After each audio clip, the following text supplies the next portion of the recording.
Okay, what I want to do with the two mixes is I'm going to take some of the redder one and the blacker one and mix them.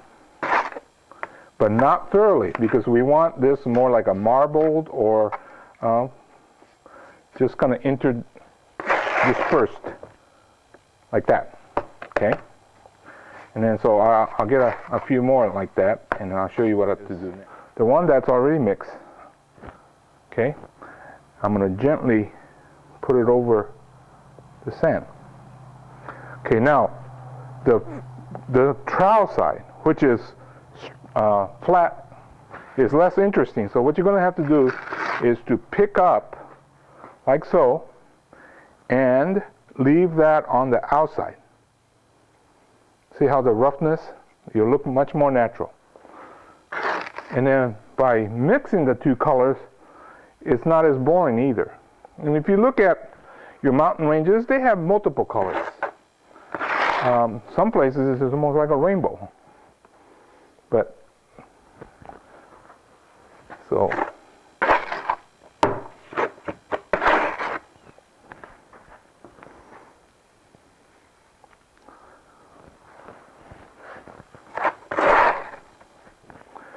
and some on the back side. Those of you that have worked with concrete before, or cement actually, because it's after it's mixed, cement or concrete. Cement is the raw material, concrete is the mixed. If you touch it too much, it's just going to run down the hill. Okay, so what we want to do is keep it rough like this. Maybe what you want to do is on the outside edge, tap, tap, tap, like so. Roughness is what we're looking for. Right here, it's too much. So I'll go ahead and add just a tad more.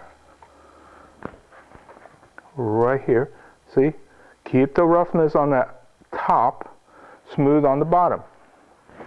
And then I see a little void on the back side. Now, voids are good. Little pockets of the thing where grasses or ground covers or moss could hang in there is very good. But if it's too big, it could fall apart. So now what I'm trying to do is to define the opening. And then I like to just tap, tap, tap. Not too much, because if you tap it too hard or shake it too much, this will just run and you lose all the character. So basically, when you get this far, make sure you tap this and it's flat on the bottom. If it goes in, the concrete will go in there and sometimes you can't get this out. Although all you have to do is punch the bag and then the sand will fall out eventually. But you could save yourself a lot of headaches by making it flat. Okay? Now,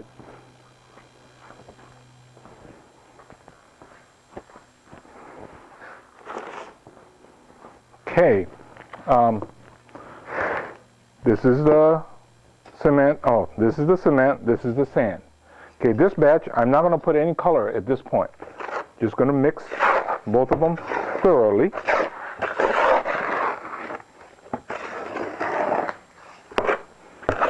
And this is a good time to make sure you mix this part thoroughly, because it's harder as you add the water to get this thorough mix.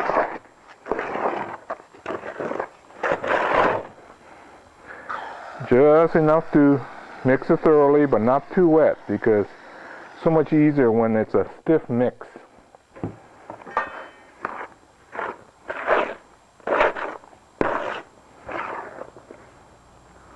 More.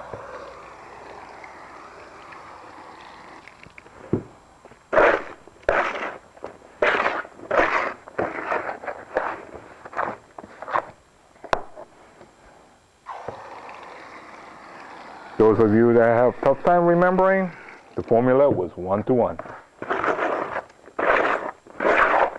1 part cement, 1 part sand. I tried all kinds of formulation, hit and miss. I found out, wow, half and half works the best. Okay, ooh, this is going to be a good stiff mix. See how it has shape? That's what we want, so that when we get our miniature mountain range, it has character. Wow, this is perfect. Okay, but what I'm going to do is I'm going to separate into 3 parts.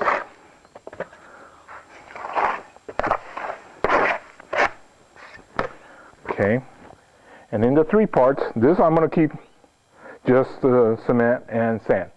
And over here, I'm going to a little bit of black and a little bit of tan. I think on that one, a little bit of black and a little bit of red.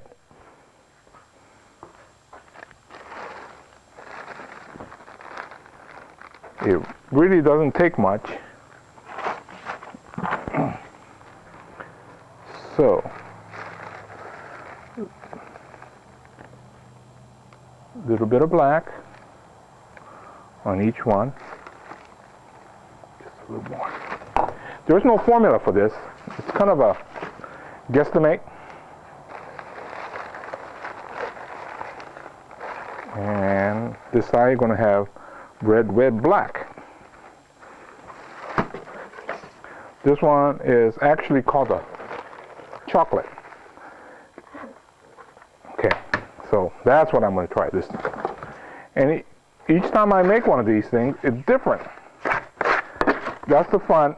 But if somebody says, well, I really like that, can you make another one? I doubt it, because I don't have a formula. You don't need a lot of tools, you notice. Basically, this is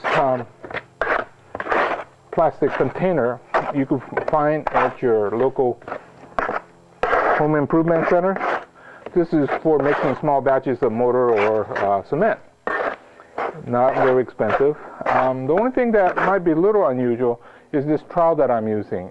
They usually have the pointed ones, but I like the one with the round so it doesn't hook on the edge. It's kind of important to wear gloves. Cement could be real hard on your hand because it's alkali, and this color won't come off. I have to wear sort of clean clothes today in front of the camera, but generally I don't try to wear good clothes because if it gets on you, sometimes it won't come off. Okay, now we got our little sand in a bag, and then this mix. What you're going to do is scoop it. See how marble it is? And then what you're going to do is to put the rough side out and put the smooth side on the inside, like so. Like this. That way it looks very natural, the roughness. And you know, you really can't control it. Some of it is luck, some of it is skill because you know, you worked at it for a while. But don't play with your cement. What happens with your cement is the more you play, the smoother it gets. See how it came out? That's uninteresting. To me, all this roughness is better. So that goes back in and scooped out. So anyway, now you see the two, and I'll go ahead and work those.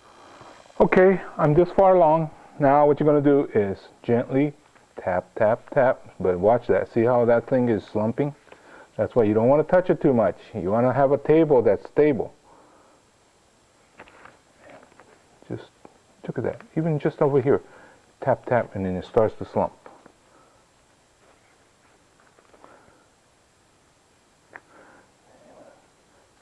And then gaps in here, cracks, those are all good features. As long as it has enough integrity to stay together, those are features that becomes a very good element. And since we will be, okay, as I back out, this is what I made today. First batch is the darker one, and then this one I just showed you, the lighter one. Actually, I made a batch this morning too. Total, see see if I take out another one.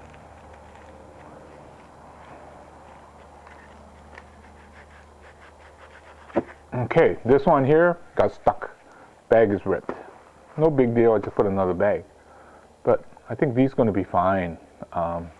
You retain all the character that I wanted. It has, you know, voids, but I think this is all going to add to the look. Oh, this one's a simple one. Here, let's see about this one. Oh yeah, another simple one. So I think I was pretty successful.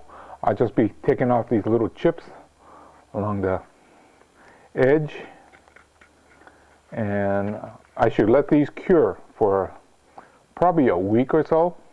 Concrete gets stronger as it ages, so rather than pushing it, I'm just going to put these aside, and then I'll show you how these get put together, not on this particular batch, but the ones that I did last week.